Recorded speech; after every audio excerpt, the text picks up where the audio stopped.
अध्याय 18। एक स्वर्ग, एक पृथ्वी। लोग अक्सर कहते हैं कि सूर्यास्त हजारों मील तक फैला होता है। एक दिन पहले सूर्यास्त के बाद आसमान साफ और बादल रहित हो गया था। सूरज अभी अभी निकला था। चांगान का पूरा शहर पहले से ही गर्म था। हुआंग जीहे ने एक पतली शर्ट पहनी थी, जिसके बाहर लाल हिजड़े का लबादा था। उसका शरीर पसीने से लथपथ था। स्थिर बैठना ठीक था, लेकिन जैसे ही वह हिलता, पसीना बहता। राजकुमारी की हवेली का मामला अभी खत्म नहीं हुआ था। उसे अभी भी जांच करने के लिए बाहर जाना था। जैसे ही वह गेट पर पहुंची, उसने देखा कि झूजी किन अपनी बाहों में जियाओहे के साथ इंतजार कर रहा था। उसके हाथों में 4 स्टीम्ड बंस थे। उसे देखकर वह अचानक खड़ा हो गया। कमल के पत्तों में लिपटे 4 बंस पकड़े। यहाँ चोंगो, प्रत्येक व्यक्ति के लिए 2। मैं बस अभी खाया है। लेकिन सुबह वह इतनी व्यस्त थी कि उसके पास केवल केक का एक टुकड़ा खाने का समय था। इसलिए उसने फिर भी एक केक स्वीकार कर लिया और घोड़े की सवारी करते हुए चूतू तान के साथ इसे खाया। मुझे पता है कि कल हिजड़े ने सिर्फ वादा किया था कि वह इसे जाने देगा। अगर मैंने आज दरवाजा बंद नहीं किया होता, तो हिजड़ा जरूर अकेले ही जाकर जांच करता। चूतू तान ने मुंह बनाया और दोषारोपण किया। होआंग टूहा ने जल्दी से उसे सांत्वना दी। नहीं, असल में मैं युवा मास्टर को खोजने जाने की योजना बना रहा था। वास्तव में चूतू तान को तुरंत विश्वास हो गया। कितना अच्छा भाई, कितना वफादार। हे हिजड़े, बताओ आज हम कहाँ जा रहे हैं? क्या मेरे पास अपना कौशल दिखाने के लिए कोई शरीर है? बेहतर होगा कि ऐसा न किया जाए। होआंग टूहा ने उसे घूरकर देखा। हमें त्रुओंग नीका के घर जाना है। चूतू तान लगभग अपने घोड़े से गिर गया। तुम दूसरे भाई त्रुओंग के घर क्यों आए? युवा मास्टर कल दाली मंदिर नहीं गए थे? ट्रुओंग परिवार के घर की पेंटिंग गायब हो गई। कौन सी तस्वीर? हिजड़े, तुम्हारा मतलब 3 मृत्यु दृश्यों वाली पेंटिंग से है। चूतू तान इतना उत्साहित था कि उसने लगभग भाप से पका हुआ बन गिरा दिया। क्या यह हो सकता है कि उस पेंटिंग का वास्तव में इन चीजों से कुछ लेना देना हो? कैसे संबंधित? चित्रों में चित्रित चित्र अपराध स्थलों से इतने मिलते जुलते क्यों हैं? क्या झांग एर्जी मुसीबत में है? ताकिम गो वे इसे कैसे संभालना चाहते हैं? यदि दूसरे भाई ट्रोंग को कुछ हो गया, तो टिचथुई का क्या होगा? युवा मालिक, कृपया पहले केक खा लें। होआंग टूहा ने सवालों की श्रृंखला रोकी, अपना हाथ उठाया और ना फात सा को थपथपाया। उसे और तेज दौड़ने के लिए कहा। पूर्व से पश्चिम की ओर बढ़ते हुए ट्रुओंग एन शहर के आधे हिस्से को पार करते हुए वे आखिरकार ट्रुओंग हैंग एन के घर पहुंच गए। अभी भी सुबह थी। वार्ड में महिलाएं पानी ले जा रही थी। ले जाते समय वे बातें कर रही थी।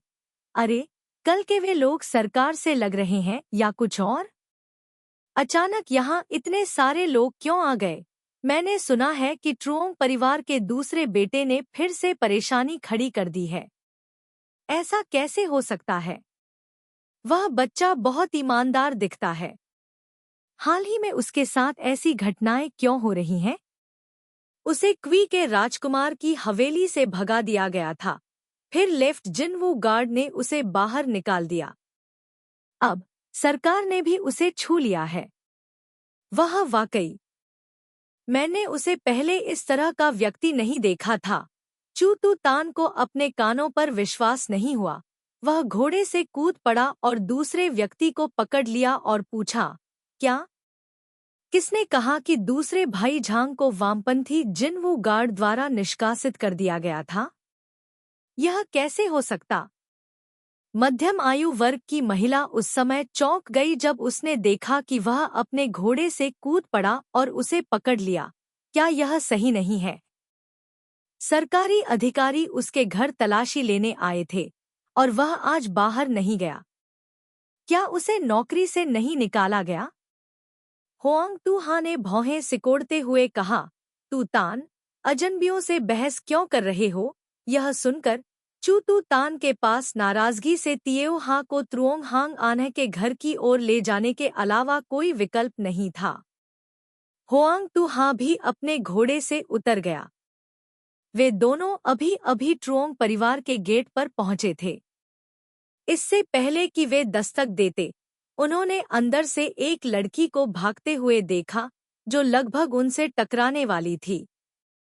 उनके पीछे ट्रुओंग हैंग आन्ह की आवाज गूंजी, एडिच, आप कहाँ जा रहे हैं? राजकुमार हा ने तुरंत अपना हाथ उठाकर उस लड़की की बाह पकड़ ली जो अभी अभी बाहर भागी थी, और उसे वापस पकड़ लिया। उसने देखा कि लड़की का चेहरा पीला था, उसके बाल लकड़ी के हेयरपिन से बंधे हुए थे, उसने एक पतली आस्तीन वाली हरी शर्ट पहनी हुई थी, और उसके पैरों में हिबिस्कस के फूलों से कढ़ाई किए हुए हरे जूते थे। यह टिचथुई थी। उसे राजकुमार हा ने कसकर पकड़ रखा था। वह खुद को दूर नहीं खींच पा रही थी। वह केवल कांप रही थी और यूनुच डोंग कहकर पुकार रही थी। उसके चेहरे पर आंसू बह रहे थे। राजकुमार हा ने जल्दी से पूछा, मिस, क्या हुआ? दूसरे भाई झांग के साथ झगड़ा? टिचथुई ने अपना सिर हिलाया, लेकिन कुछ नहीं बोली। ट्रुओंग हंग आन्हा पहले ही भागकर बाहर आ चुका था। दुखी होकर कह रहा था, एडिच, जल्दबाजी में काम मत करो, इस मामले का तुमसे कोई लेना देना नहीं है। होआंग तुहा ने चू तुतान को देखा और उसे शांत होने का संकेत दिया। फिर टिचथुई को अंदर ले गया और धीरे से उसे समझाया, वास्तव में क्या हुआ? क्या तुम हमें बता सकती हो? यदि हम आपकी सहायता कर सकें तो हम अपनी ओर से पूरी कोशिश करेंगे। अब ऐसा मत करो, कम से कम और अधिक लोग तुम्हारी मदद करने के तरीके सोचेंगे, है ना? फिर टिचथुई ने अपना चेहरा ढक लिया और रो पड़ी, एक शब्द भी नहीं बोली। ट्रुओंग हंग आन्हे ने दुखी होकर कहा, एडिच, मुझे नहीं पता कि वह पूरी रात यार्ड के बाहर क्यों खड़ी रही। आज सुबह जब मैं उठा तो उसे देखा। मैंने उससे पूछा क्यों? वह बकवास कर रही थी कि मेरा भविष्य उज्जवल है। यह सब उसकी वजह से हुआ। उसने मुझे नुकसान पहुंचाया।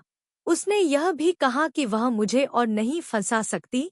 वह चाहती थी, छोड़ना चाहती थी।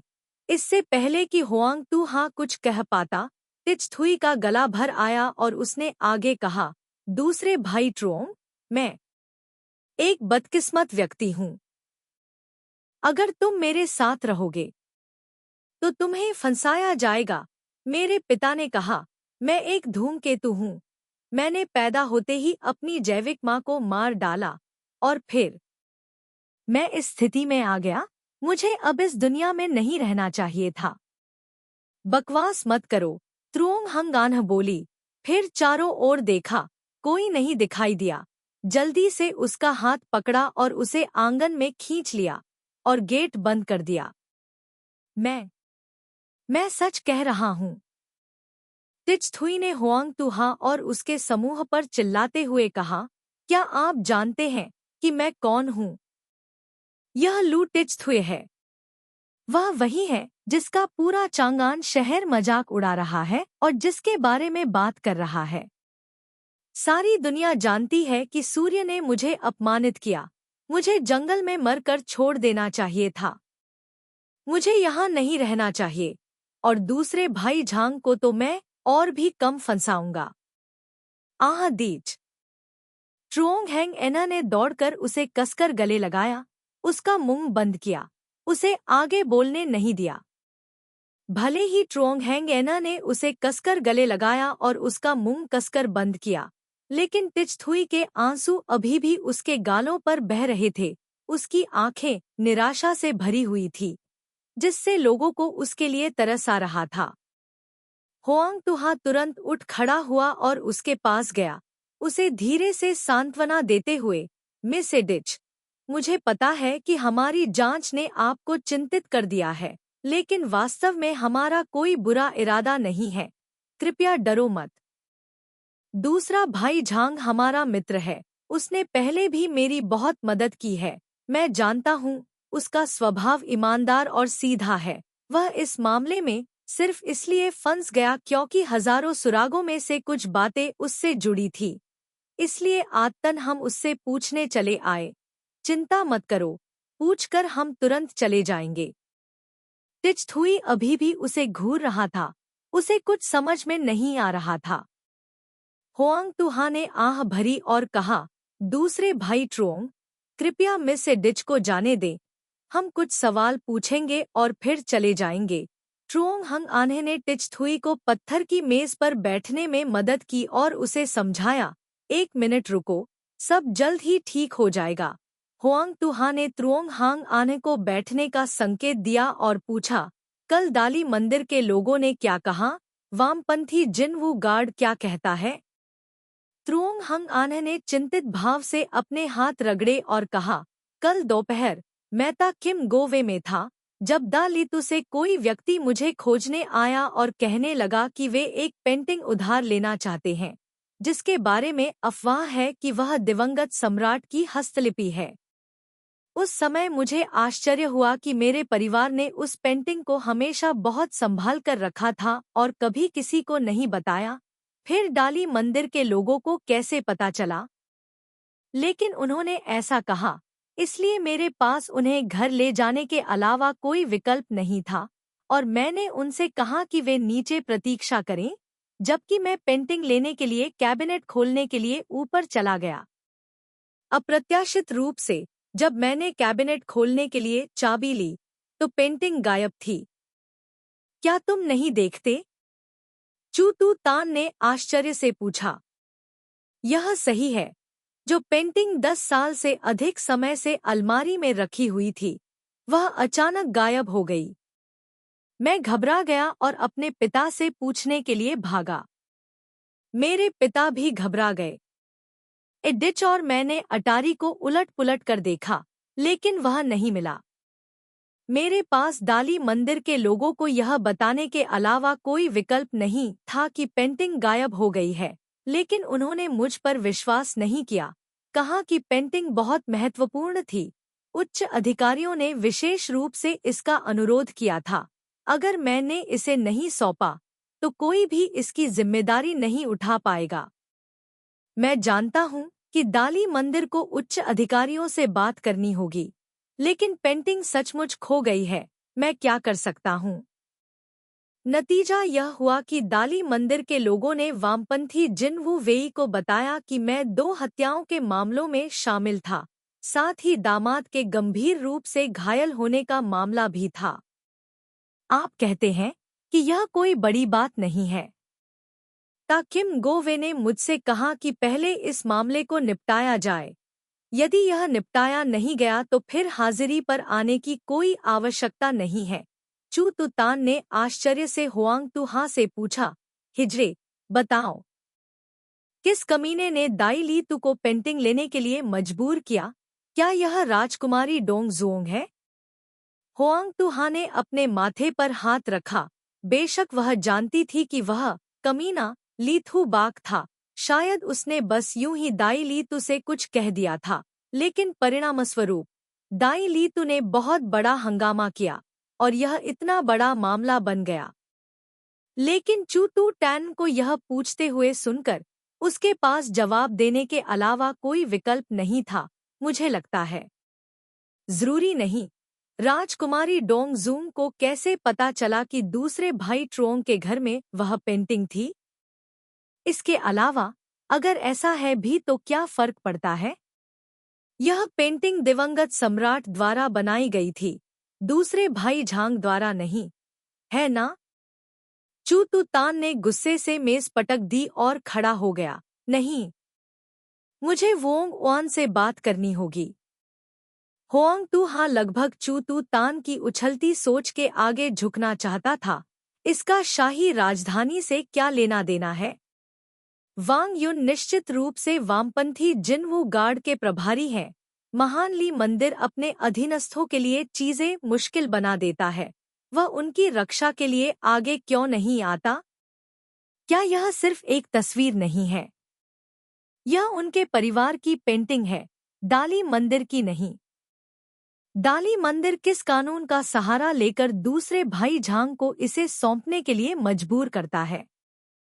ताकिम गो वे किस नियम का पालन करते हैं जिससे वह घर पर ही रहे और उसके आने से पहले उसकी तलाश करे? होआंग तुहा ने निराशा से उसकी ओर देखा। सरकार मामलों की जांच करती है, चाहे वह राज परिवार हो या आम लोग, सभी को सहयोग करना होगा। शायद दूसरे भाई झांग की पेंटिंग वाकई इस मामले से जुड़ी हुई है। भले ही दाली मंदिर ने उन्हें तुरंत जाकर इसकी तलाश करने का आदेश दिया हो, लेकिन इसमें कोई आश्चर्य की बात नहीं है। चू तो तान तुरंत उदास हो गया और मेज पर लेट गया। वास्तव में मुझे भी यह पता था। मैं बस दूसरे भाई ट्रोंग की ओर से आक्रोश महसूस कर रहा हूँ। बड़ी मुश्किल से वह लेफ्ट जिनवू गार्ड में घुसा था। हम उस घमंडी बूढ़े आदमी को अपमानित करने के लिए अभी तक डुआन रुई तांग नहीं लौटे थे, जो दवा सुखा रहा था, और फिर हमारा सामना इससे हुआ।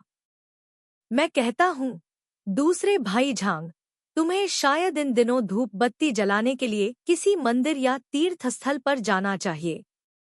तुम क्यों लगातार बुरी किस्मत का सामना कर रहे हो? इससे पहले कि वह अपनी बात पूरी कर पाता, उसने हुआंग जीहे की तीखी नजर को पकड़ लिया।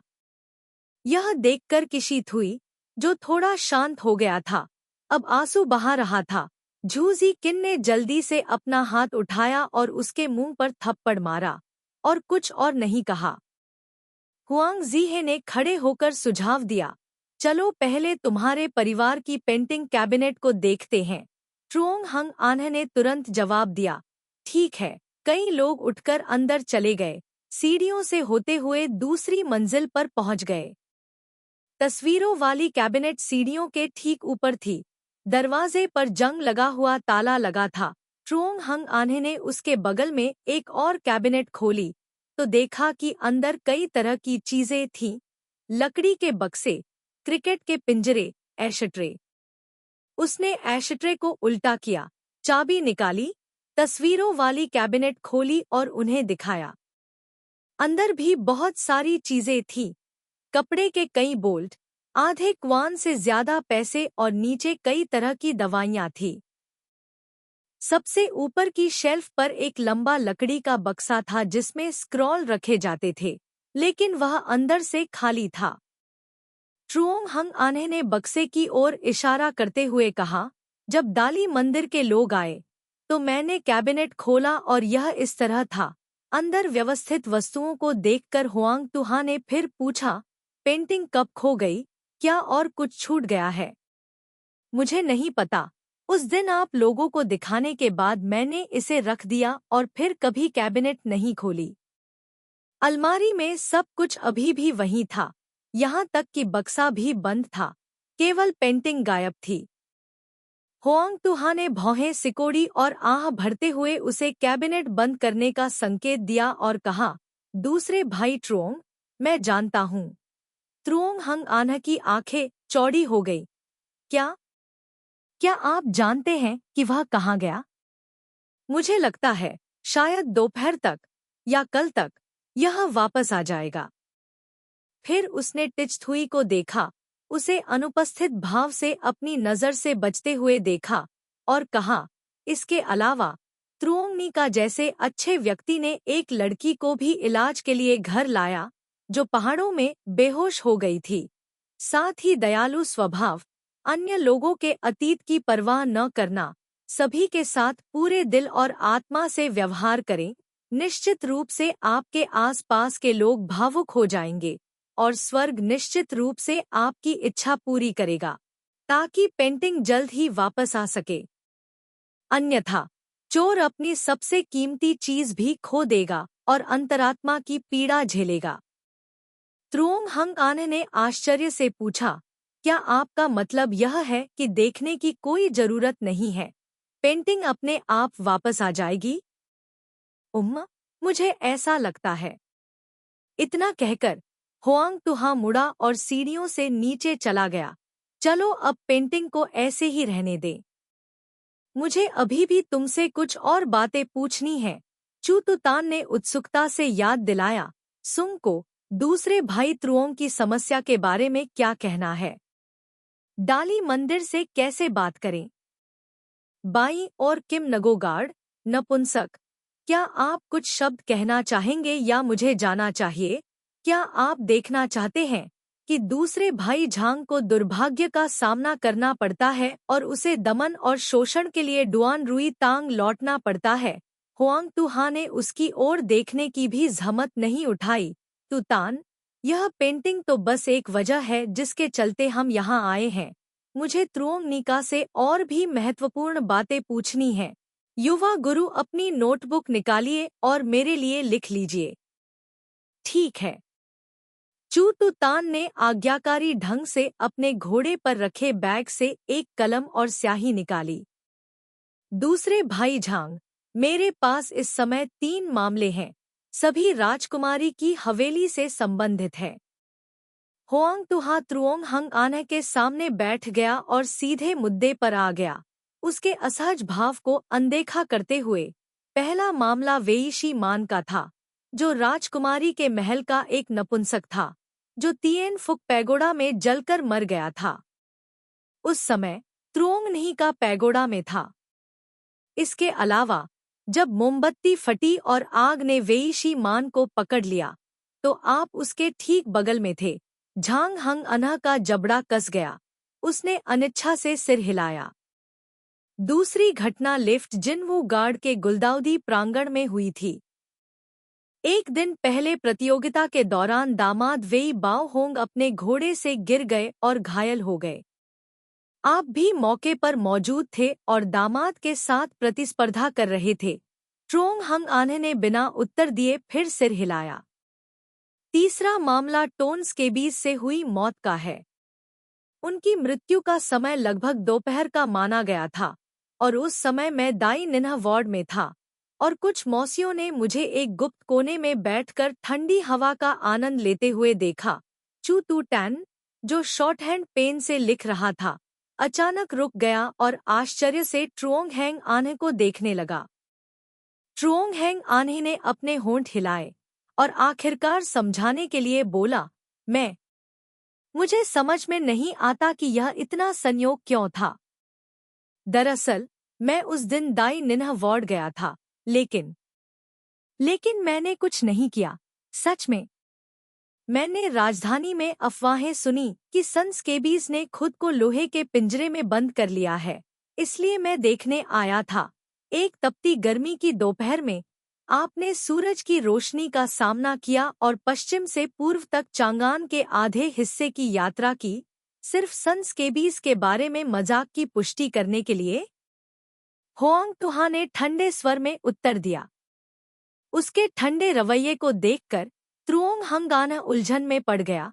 उसे उम्मीद नहीं थी कि वह अचानक इस तरह से पूछेगी। काफी देर तक हिचकिचाते हुए उसने दांत पीसते हुए कहा, उस समय मैं चाकू लेकर चल रहा था। चू तू तान उलझन में था और उसने कलम को कसकर पकड़ लिया। हुआंग तू हा की घूरती नजरों को देखा, फिर त्रुओंग हांग आना के शब्दों को कागज पर उतारने पर ध्यान केंद्रित किया। मैंने सन को मारने का इरादा किया था, लेकिन जब मैं वहां पहुंचा तो मैंने पाया कि उसका घर बहुत मजबूत था। उसमें एक भी छेद नहीं था। वह लोहे के पिंजरे की तरह था, जिसमें घुसना असंभव था।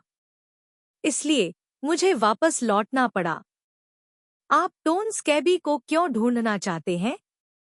क्योंकि उस दिन टीएन फुक पैगोडा में अराजकता के कारण जब तिच थुई की टोपी गिर गई तो मैंने उसे ढक दिया, फिर भीड़ ने उसे दीवार पर धकेल दिया। उस पल मैंने दीवार के सहारे अपना हाथ उठाया, उसे रोकते हुए। हम दोनों वहां खड़े थे और हिलने में असमर्थ थे। उस पल सुन गाई भी मंदिर में मौजूद था।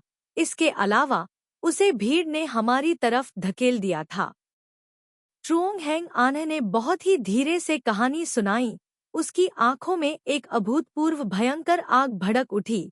उस पल इस सरल और सज्जन व्यक्ति ने अपने दिल में गहरी दबी नफरत को उजागर किया, जिससे श्रोताओं को समझ में आया कि कोई भी व्यक्ति कितना भी ईमानदार और सच्चा क्यों न हो, ऐसे समय आते हैं जब वह अपने दुश्मन को मारने के लिए सब कुछ अनदेखा करना चाहता है। टिचथुई ने अपनी मुट्ठियां कस ली और उन्हें अपनी छाती पर रख लिया, भारी सांस लेते हुए।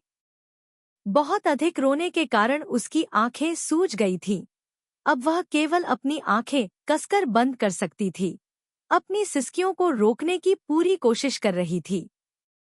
स्कैब। एडी को देखा, मुझे उसे बचाते हुए देखा। झांग हैंग अनह की छाती हिंसक रूप से धड़क उठी, उसकी आवाज घृणा से भर गई।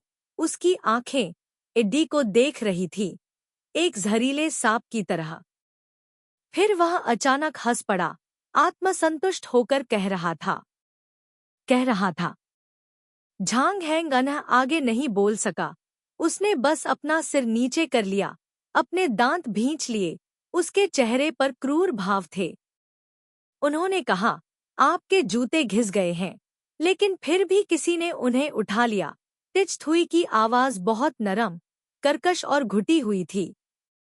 उसकी रक्तरंजित आंखें चौड़ी हो गई थी, मानो टोन गाई उसके ठीक सामने खड़ा था और उसे संतुष्ट होने से पहले हड्डी और मांस के प्रत्येक टुकड़े को छीलने के लिए आगे बढ़ना पड़ा। हुआंग तुहा ने भी अपने सिर पर एक उग्र आग को उठते हुए महसूस किया। भीषण गर्मी में उसका पूरा शरीर जल रहा था। उसे केवल उस दिन से नफरत थी जब तिएन फुक शिवालय में उसने टोन गाई को पकड़कर कीचड़ में नहीं फेंका था। उसके बगल में चू तू टैन ने अपनी कलम मेज पर फेंक दी और शाप दिया, तुम कमीने, मुझे उसके 100 टुकड़े करने दो। हुआंग तुहा ने गहरी सांस ली, अपने दिल में गुस्से को दबाने की कोशिश की और उसे याद दिलाया, तुतान, इसे लिखने का ध्यान रखना, विचलित मत होना। चू तुतान ने गुस्से से कलम उठाया, मैं वास्तव में सुंगको की प्रशंसा करता हूँ। आप इसे कैसे सहन कर सकते हैं? किसी मामले की जांच करते समय सबसे वर्जित बात यह है कि भावनाओं को बीच में आने न दें। स्थिति को स्पष्ट रूप से देखने के लिए आपको हमेशा खुद को मामले से बाहर रखना चाहिए। ऐसा कहकर वह ट्रोंग हैंग आना और टिचथुई की ओर मुड़ी, आप दोनों शांत हो जाइए। टोन गाई वास्तव में एक जानवर है। मुझे आश्चर्य है कि उस समय ट्रोंग निहिका ने कैसे प्रतिक्रिया दी होगी। त्रुओंग हंग आन्हे ने दांत पीसते हुए जवाब दिया, उस समय मैं बस आगे बढ़ना चाहता था और उसे मार डालना चाहता था। दुर्भाग्यवश मंदिर में बहुत अव्यवस्था और भीड़ थी। मैं उसके पास नहीं पहुंच सका, इसलिए मैं केवल उसे जाते हुए देख सका। हुआंग तुहा ने टिचथुई से पुनः पूछा, ट्रुओंग निका को इतना क्रोधित देखकर तुमने क्या सोचा? टिचथुई ने धीरे से अपना सिर हिलाया, अपने धड़कते मंदिर को रगड़ने के लिए अपना हाथ उठाया और कठिनाई से उत्तर दिया, उस समय मुझे केवल ऐसा लगा जैसे मैं मर गई थी। मैं अब कुछ भी देख या सुन नहीं सकती थी। ट्रोंग निका ने जो कुछ भी किया, मुझे कुछ भी महसूस नहीं हुआ। उसके बाद दूसरे भाई झांग ने मेरी मदद की। मुझे अब यह भी नहीं पता कि मैं घर कैसे पहुंचा। दूसरे भाई झांग, उस समय आप पहले से ही एडी की असली पहचान और उन चीजों के बारे में जानते थे जिनसे उसे निपटना था। आप यह भी जानते थे कि उसकी त्रासदी केवल सुन गाई के कारण ही नहीं, बल्कि वेई शी मिन के कारण भी हुई थी, है न? हुआंग तुहा के सवाल पर त्रुओंग हंग आना अवाक रह गया। उसे समझ में नहीं आ रहा था कि वह क्या जवाब दे। चू तू तान ने तुरंत बीच में कहा, पिछली बार त्रुओंग निहिका ने मुझे बताया था कि उससे पहले उसे टिचथुई के मामले के बारे में पता नहीं था। नहीं, उसे पता था कि अंदर की कहानी राजकुमारी के महल से जुड़ी थी। दूसरा भाई झांग झूठ बोल रहा है ना?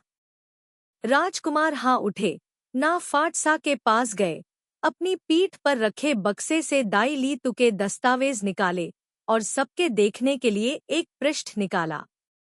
दूसरे भाई झांग ने जी किन से कहा कि जब वेई शी मिन जलकर मर गया तो आप नहीं जानते थे कि वह वेई शी मिन था। नहीं, आपने देखा कि वेई शी मिन में आग कैसे लगी, है ना?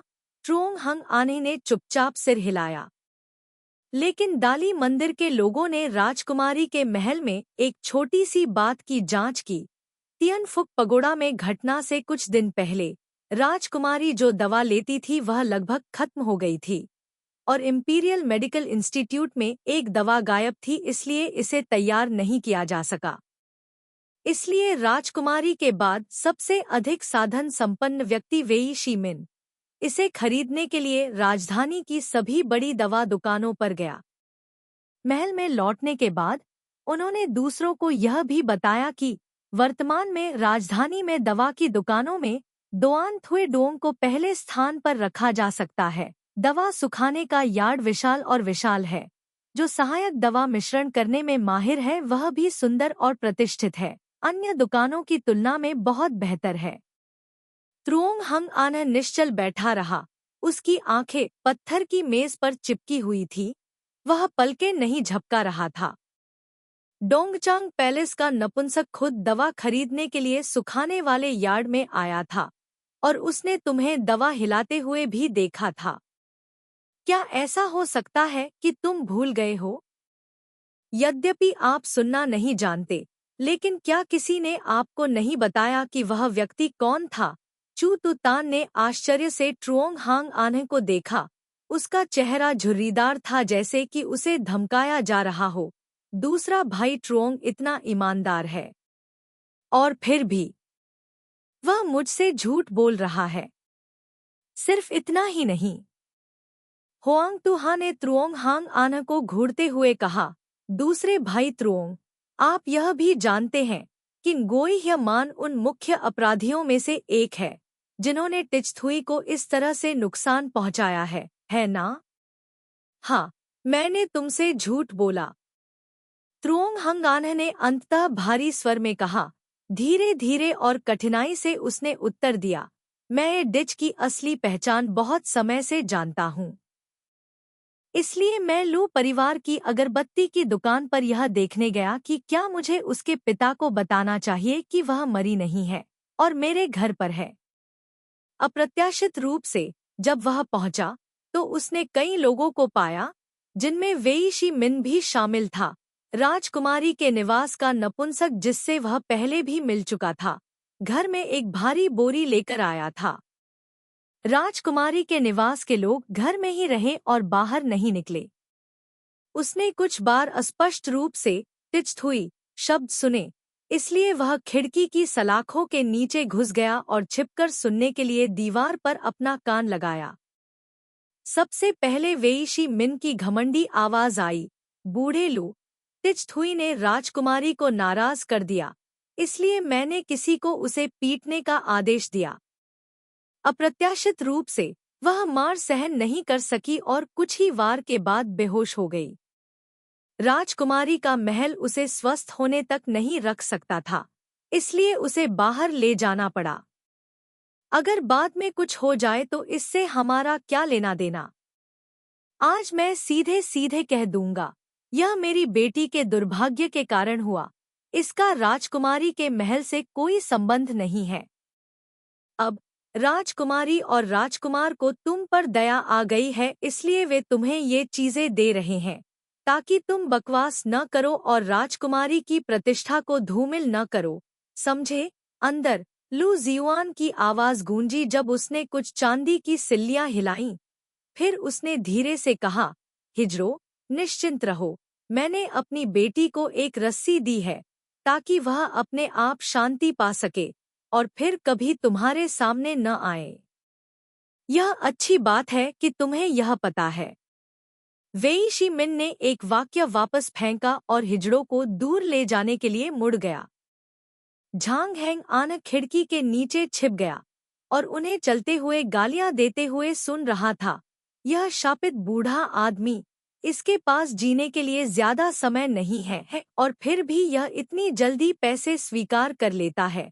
क्या यह देखने के लिए पीछे नहीं देखता कि वह भाग्यशाली है या नहीं? यह सही है, मेरे कोई बच्चे नहीं है।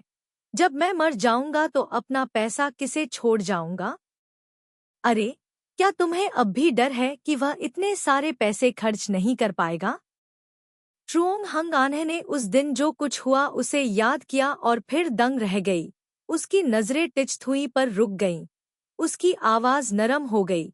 एडिच, अब सब ठीक है। जिन लोगों ने तुम्हारी त्रासदी को अंजाम दिया वे सभी मर चुके हैं। तुम भविष्य में निश्चित रूप से खुश रहोगी। टिचथुई ने अपनी सूजी हुई आंखें खोलकर उसे देखा, एक शब्द भी नहीं बोला। इसके विपरीत चूतुटैन आश्चर्यचकित था और कांपती आवाज में पूछा, दूसरे भाई ट्रुओंग, क्या यह हो सकता है कि अपराधी वास्तव में तुम हो? ट्रुओंग हंगाने ने अपना सिर हिलाया और समझाया, यह मैं नहीं था। मैं वास्तव में उन्हें मारना चाहता था, लेकिन मेरे पास मौका नहीं था। होआंग तुहा ने अपने सामने खड़े दो लोगों को देखा। एक सुंदर और ईमानदार आदमी था, दूसरा एक सुंदर और साधन संपन्न महिला थी। वे मूल रूप से एक सुंदर युगल थे, लेकिन किसने सोचा होगा कि उनके बीच इतने सारे दुखद तूफान, इतने उतार चढ़ाव होंगे? ऐसा सोचते हुए वह केवल आह भर सकी। चूतुतान को कागज और कलम मोड़ने का संकेत दिया और कहा, दूसरे भाई त्रुओंग, मुझे आशा है कि आप इस बार हमसे झूठ नहीं बोलेंगे। मैं यह भी आशा करता हूँ कि हमें आपके अपराधों का कोई और सबूत नहीं मिलेगा। त्रुओंग हंगाना बिना कुछ कहे खड़े हो गए और अपना सिर झुका लिया। उसका लंबा शरीर अचानक नीचे झुक गया, मानो उसके कंधों पर बोझ बहुत भारी हो गया हो, जिससे वह खुद को नियंत्रित करने में असमर्थ हो गया हो। नहीं अपने पहले वाले उत्साह को वापस पा सका। होआंग तुहा की नजरें टिचथुई पर रुक गईं। उसने आह भरते हुए कहा, मुझे उम्मीद है कि पेंटिंग जल्द ही वापस आ जाएगी।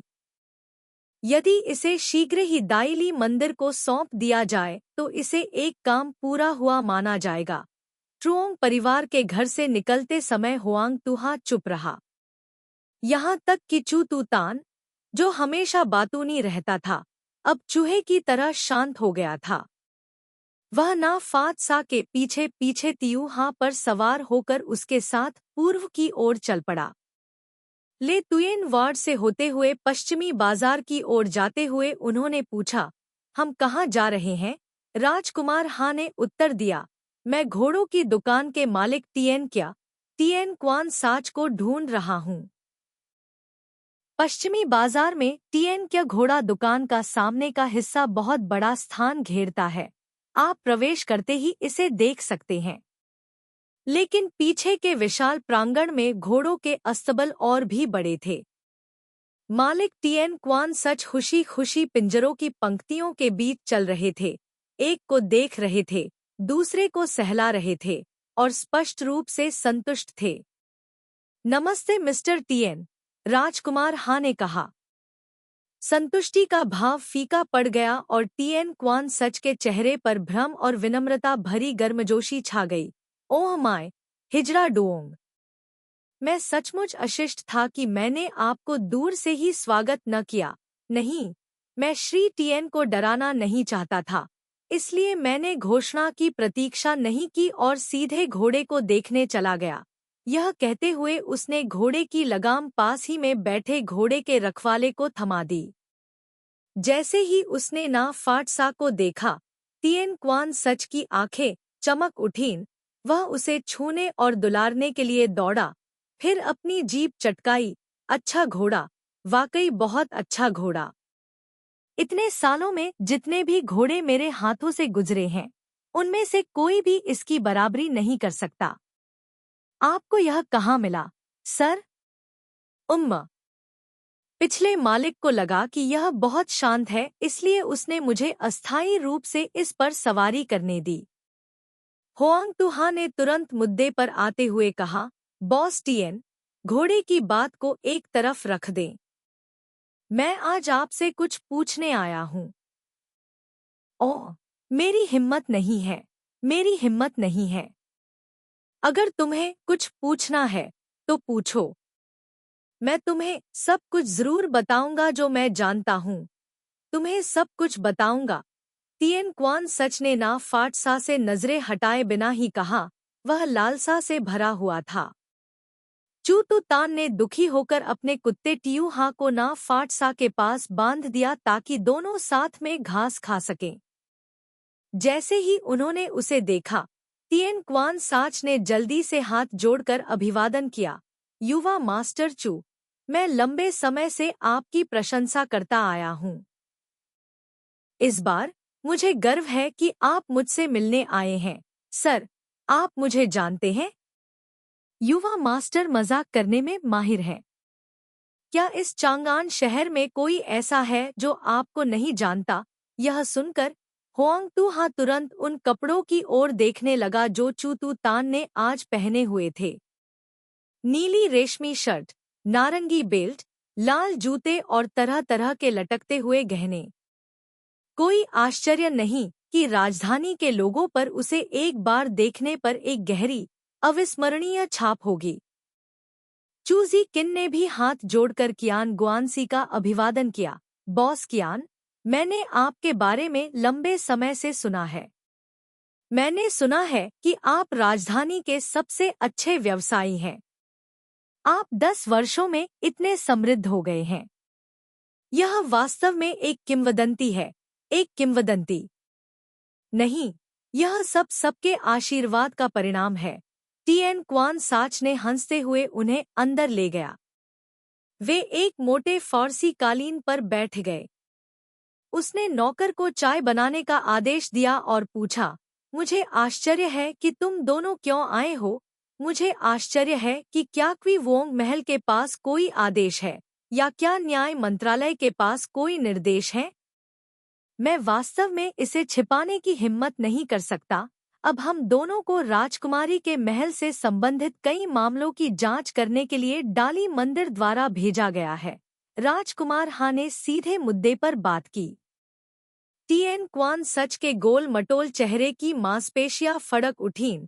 उसने चिंतित होकर समझाया, हिजरे डोंग, मैंने तुम्हें पिछली बार ही समझाया था। दामाद और मैं सिर्फ 3 बार मिले हैं।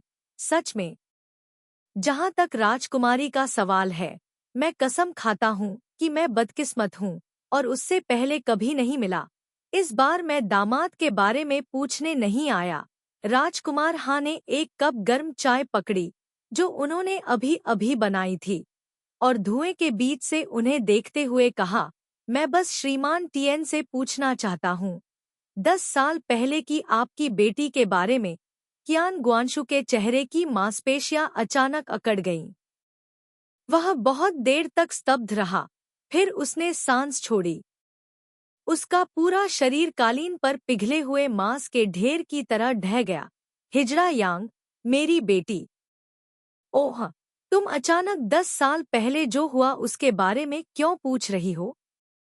मैंने सुना है कि कई साल पहले श्री टिएन अपने पूरे परिवार को ग्रामीण इलाकों से यहाँ शरण लेने के लिए लाए थे। जब वे यहाँ आए तो वे कंगाल हो चुके थे और उन्हें भोजन की तलाश में सड़कों पर भटकना पड़ा, लगभग भूख से मरना पड़ा। व्यवसाय शुरू करने के लिए शुरुआती पूंजी आई, अपनी बेटी को बेचने से मिले पैसों से। तिएन क्वान सच ने उसे बीच में रोका, उसकी आवाज थकी हुई थी। हालांकि मेरे पास यह कहने के लिए कोई चेहरा नहीं है, लेकिन चूंकि नपुंसक जानता है, इसलिए मेरे पास उसे बताने के अलावा कोई विकल्प नहीं है। 10 साल पहले पीली नदी ने अपना रास्ता बदल दिया, जिससे मेरे गृहनगर में बाढ़ आ गई। घर और खेत जलमग्न हो गए। यह देखकर कि जीने का कोई रास्ता नहीं है, मुझे अपनी पत्नी, बेटी और 2 बेटों को राजधानी ले जाना पड़ा। परिणामस्वरूप मेरी पत्नी बीमार पड़ गई और रास्ते में ही उसकी मृत्यु हो गई, इसलिए हमें सड़क के किनारे एक गड्ढा खोदकर उसे दफनाना पड़ा। बाद में मैं अमीर हो गया और कई बार उसके दफन की जगह की तलाश में वापस गया, लेकिन उसका दफन स्थान नहीं मिल पाया। चू तू टैन ने एक कलम और कागज निकाला और बहुत ही पेशेवर तरीके से नोट्स लिखना शुरू कर दिया। उसे लिखते हुए देखकर तिएन क्वान सच थोड़ा झिझका, लेकिन फिर बोला, तीनों बच्चों को ट्रुओंग एन लाने के बाद मैं बहुत गरीब हो गया था। मेरे पास व्यवसाय करने के लिए कोई पूंजी नहीं है और यहाँ तक पहुँचने के लिए मैंने जो कड़ी मेहनत की है, उसके बाद मैं इतना भूखा हूँ कि थक गया हूँ। इसलिए मुझे अपने 3 बच्चों को लेकर सड़क पर घिसटते हुए भोजन की भीख मांगनी पड़ी, वह भी दिन ब दिन, जब तक कि एक वयस्क और 3 बच्चे भूख से मर नहीं गए। एक दिन मेरे पिता और मैं भोजन के लिए भीख मांग रहे थे जब हमने एक हिजड़े को एक हिजड़े के महल की नौकरानी खरीदने की तलाश करते देखा। एक बच्चे की कीमत 5 क्वान थी। मैंने अपने तीनों बच्चों की ओर देखा और सोचा कि यदि मैं उनमें से किसी एक को बेचकर व्यवसाय शुरू करने के लिए कुछ पूंजी जुटा लूं, तो शायद अन्य 2 के पास जीवित रहने का कोई रास्ता होगा। इसलिए मैंने अपनी बेटी हान नी से कहा, हान नी, तुम्हारे 2 छोटे भाई बहन अभी छोटे हैं और जब बेटा बड़ा हो जाएगा तो उसे वंश को आगे बढ़ाना होगा, है न? आप भी उस हिजड़े का अनुसरण कर सकते हैं। उस समय हान नी बुरी तरह रोई। उसने मेरे पैर को कस कर पकड़ लिया और मुझे जाने नहीं दिया। लेकिन कोई और रास्ता नहीं था, इसलिए मैं बैठ गई और उसे गले लगा लिया। मेरे चेहरे पर आंसू बह रहे थे। उसे मनाते हुए कहा, हान नी, इस बार तुम महल में एक नौकरानी के रूप में प्रवेश करोगी। तुम अच्छा खा पाओगी और अच्छा पहन पाओगी। लेकिन अगर तुम दोनों हिजड़े के रूप में महल में प्रवेश करती हो, तो तुम्हें अपने निजी अंग निकालने होंगे। मुझे बताओ, क्या तुम अपने भाई को इस तरह कष्ट सहने दे सकते हो? तुम मेरी बहन हो, तुम कैसे नहीं समझ सकती? इस बिंदु पर टिएन क्वान साच भी आंसू बहाता है। 40 साल का एक आदमी अभी भी रो रहा था। उसके मोटे चेहरे पर आंसू बह रहे थे। वह बेहद अजीब लग रहा था, लेकिन हुआंग तुहा और चू तू तान हंस नहीं पा रहे थे। उन्हें केवल अफसोस हो रहा था। ओह, यह सच है कि आवश्यकता व्यक्ति को बुद्धिमान बनाती है। अब उस समय अपनी बेटी को बेचने के कृत्य के बारे में सोचो, क्या वह बहुत घृणित नहीं था?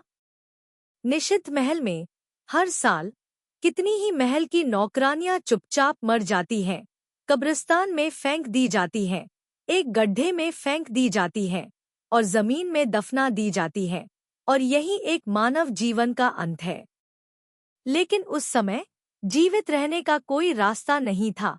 मैं केवल हान नहीं पर भरोसा कर सकता था, इसलिए मेरे पास कोई विकल्प नहीं था।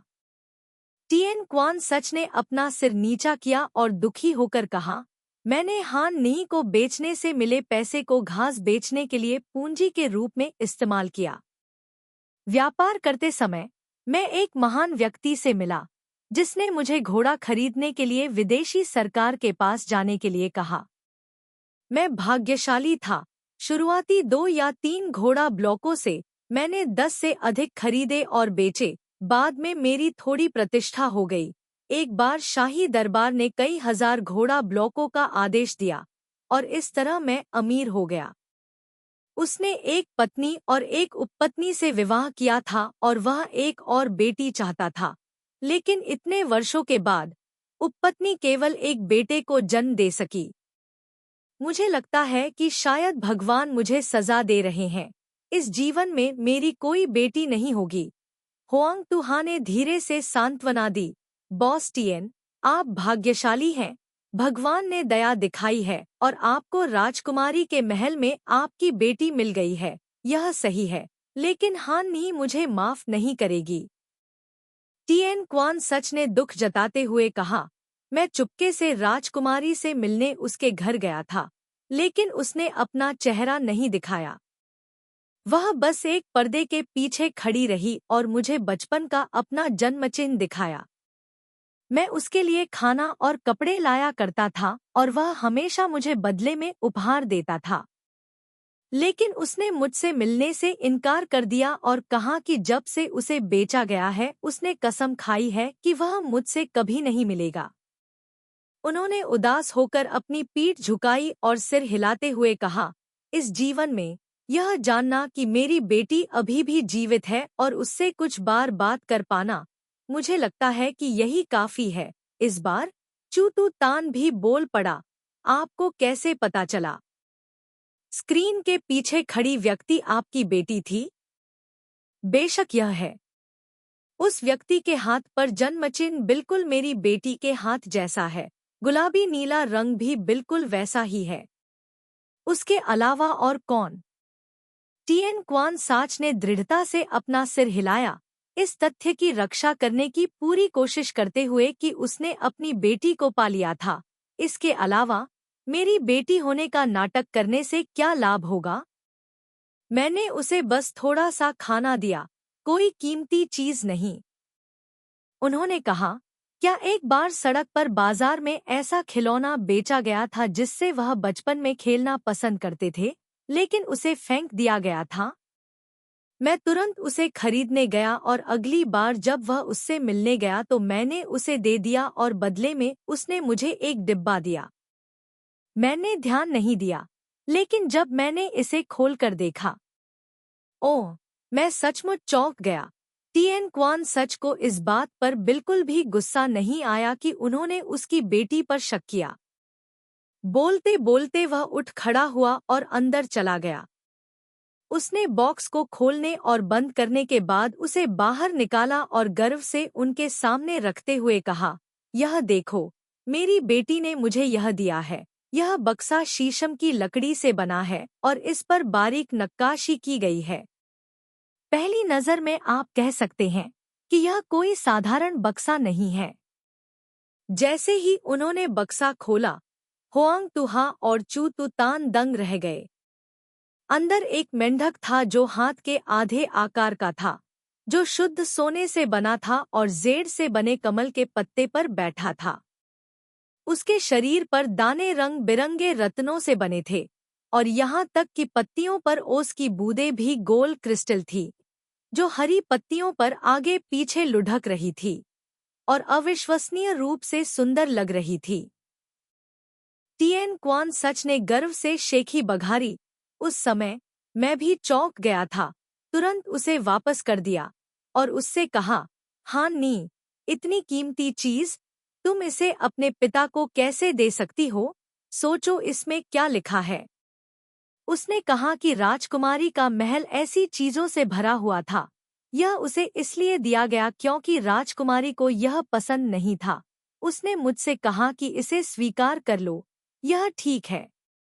उसके पीछे आई नौकरानी ने भी कहा, यह सही है, यह राजकुमारी की ओर से एक उपहार है, बस इसे ले लो, यह ठीक है।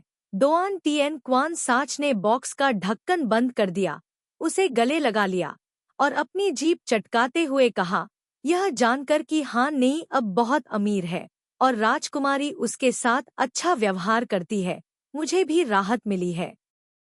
मैं बस यही उम्मीद करती हूँ कि एक दिन वह मेरी ओर देखेगा और मुझे पापा कहेगा, तब मैं संतुष्ट हो जाऊंगी।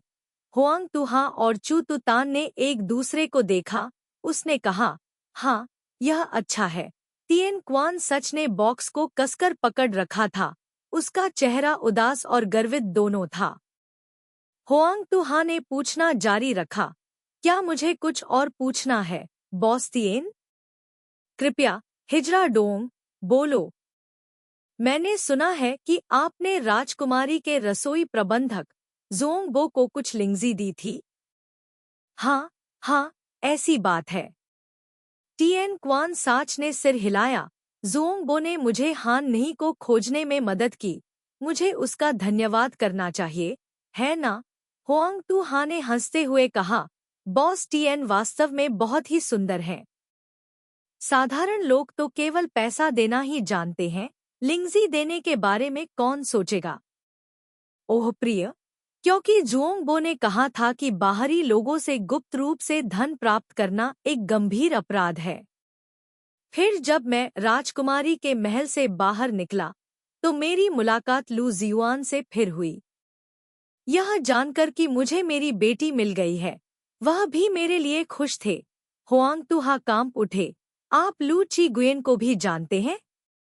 मुझे पता है। पिछले वर्ष से मैंने राजमिस्त्रियों की एक टीम को काम पर रखा है जो टाइल आइलैंड हाउस बनाने में विशेषज्ञ हैं। बहुत से लोग घर बनाते समय मोमबत्तियां रखने के लिए दीवार में एक जगह बनाना चाहते हैं या दीवार पर मोमबत्ती रखने वाले होल्डर लगाना चाहते हैं। इसलिए मैंने उनका सहयोग किया। जब उसकी बेटी का एक्सीडेंट हुआ तो मैंने उसे अपनी बेटी के बारे में बताया, उसे सलाह दी कि वह उससे प्यार करे और उसे कोसना और नीचा दिखाना बंद करे। दुर्भाग्य से उस जिद्दी बूढ़े ने मेरी बात नहीं सुनी। तो लू जियुआन ने तुम्हें क्या बताया? वह बूढ़ा आदमी जानता था कि मुझे जुओंगबो को धन्यवाद देने के लिए कुछ ढूंढना होगा, इसलिए उसने मुझे सुझाव दिया कि महिलाओं को अक्सर सुंदर फूल या सुगंध जैसी चीजें पसंद होती हैं। यह सिर्फ संयोग से हुआ कि उसकी धूप की दुकान ने हाल ही में टीएन फुक पैगोडा में धर्म सभा के लिए तैयार करने के लिए उच्च गुणवत्ता वाली लिंग लिंग धूप का एक बैच आयात किया था। अगर मैं चाहता तो वह मेरे साथ कुछ साझा कर सकता था। जब मैंने उनकी बात सुनी तो मैं सहमत हो गया। अगले दिन मैं जोंगबो को देने के लिए 6 ऑन्स लिंगजी लेने के लिए बूढ़े आदमी की दुकान पर गया। मैंने लू चिगुएन के निर्देशों का भी पालन किया और उसे बिस्तर पर जाने से पहले हर दिन 1 या 2 लकड़ियां जलाने के लिए कहा। इससे उसे अच्छी नींद आएगी और उसकी नसें शांत होंगी। उसके बाद क्या राजकुमारी के महल से कोई और मांगने तुम्हारे पास आया? आपको कैसे मालूम? टिएन क्वान सच ने आश्चर्य से पूछा। 6 या 7 दिन बाद राजकुमारी के महल से नपुंसक वेई शी मिन अचानक मुझे खोजने आया और कहने लगा कि मेरा जुओंगबो के साथ संबंध है और अगर मैंने उसे और मसाले नहीं दिए तो वह इस बात का बड़ा मामला बना देगा। मुझे सिरदर्द हो रहा था, इसलिए मैं उसे लू चिंगुएन के पास ले गया ताकि उसके लिए और खाना खरीद सकूं। अप्रत्याशित रूप से वेई शी मिन का चेहरा बूढ़े लू को देखते ही पीला पड़ गया। वह उससे लिंगजी धूप लाने का आग्रह करती रही, कहती रही कि उसे कुछ जरूरी काम निपटाने हैं और उसे जाना है। फिर वह अंदर ही अंदर हंगामा करता रहा और बाहर आने से मना कर दिया। मुझे लगा कि वेई शी मिन नाम के उस आदमी से निपटना वाकई मुश्किल है, इसलिए मैंने भागने का बहाना ढूंढ लिया। राजकुमार हां ने पूछा, वह कौन सा दिन है? मुझे याद दिला दो। शायद। टिएन क्वान सच ने अपना सिर खुजलाया और जवाब देने से पहले बहुत देर तक सोचा। टिएन फुक पैगोडा में धर्म सभा से 1 दिन पहले। हाँ, यह राजकुमारी के महल से 1 दिन पहले की बात है जब समारोह के दौरान किसी की जलकर मौत हो गई थी। जिस हिजड़े को जलाकर मार दिया गया वह वेई शी मिन था। क्या बॉस टिएन को पता था? ओह माय, यह सही है। कियान गुआनशु ने आश्चर्य से कहा। उसके कंधे जो पहले सीधे थे अब झुक गए। मेरे 2 महानुभावों, मैं सच कह रहा हूँ। इसका मुझसे कोई लेना देना नहीं है। यह वास्तविक है। मैं उसे लू जियुआन के पास ले गया और चला गया। आप देखिए, उसकी दुकान मेरी दुकान से ज्यादा दूर नहीं है। हिजड़े वेई और मैं बस एक पल के लिए मिले थे। अगर इसमें कोई समस्या है तो वह लू जियुआन में होनी चाहिए। तो जब टोन गाई की दाई निन्ह वार्ड में मृत्यु हुई तो आप भी घटनास्थल पर मौजूद थे। टिएन क्वान सच बहुत दुखी हुआ और सिर हिलाया। दाई ली तूने भी मुझे इस मामले के बारे में बुलाया था, लेकिन जब मैं अंदर गया तो सनस्कैब वास्तव में मर चुका था। यह सड़ जाएगा। दाली मंदिर ने स्पष्ट रूप से जांच की है। इस मामले का मुझसे कोई लेना देना नहीं है, इसलिए उन्होंने उसे जाने दिया। हिजड़े, मुझे बताओ, क्या मैं बदकिस्मत हूँ? कियान गुआनशु लगातार झगड़ता रहा। अंत में वह बस अपनी बदकिस्मती की शिकायत कर रहा था। झू जिकिन ऊब गया था और उसने कुछ भी लिखने की जहमत नहीं उठाई, इसलिए उसने अपनी कलम नीचे रख दी, कागज को मोड़ा और हुआंग ज़िहे की ओर देखा। हुआंग ज़िहे खड़ा हुआ और उसे सलाम करते हुए अपने हाथ जोड़े। मास्टर कियान, मैंने आज आपको बहुत देर तक परेशान किया है। मुझे उम्मीद है कि आप इसे दिल पर नहीं लेंगे। कोई रास्ता नहीं, कोई रास्ता नहीं, अक्सर आने के लिए आपका स्वागत है। फिर उन्होंने मुंह बनाते हुए कहा, बेशक, अगर अगली बार यह दलाई मंदिर के व्यवसाय के लिए नहीं होगा तो यह और भी बेहतर होगा।